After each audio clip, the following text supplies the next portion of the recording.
17 বছরে বিএনপির লোক মহিলা ভূত হয়ে গেছে, একটাও নাই। এখন আপনারা বলেন বিএনপির লোক প্রশাসনে বসে রয়েছে। এই সমস্ত কথাবার্তাগুলা নেহায়তি বাচ্চাদের কথা মতো বলতেছেন।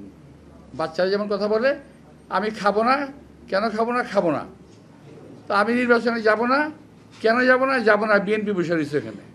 আর ভাই বিএনপি কোথাও নাই। যদি এই দেশকে আপনারা বাঁচাতে চান, আপনারা দাবি করেন যে আপনারাই এই দেশকে মুক্ত করেছেন, সে প্রসঙ্গে আমি পরে আসব। তা যদি হয়, আরেকবার দেশটাকে মুক্ত করেন না। দেশের প্রশাসনের, বিভিন্ন প্রতিষ্ঠানের, সচিবালয়ের ভিতরে এই দেশে যে শত্রুগুলো বসে আছে, আওয়ামী লীগের দালালরা বসে আছে, তাদেরকে কেন আপনারা বের করেন না? আমি যদি বলি যে তাদের কাছ থেকে আপনারা অবৈধ সুবিধা পাচ্ছেন, এই কারণে বলেন না?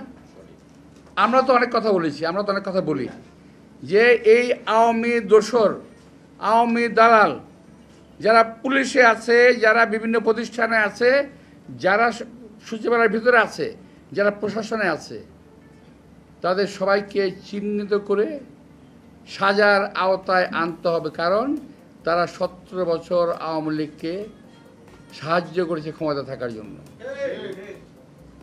এরা কেউ বিচারের বাইরে যেতে পারবে না।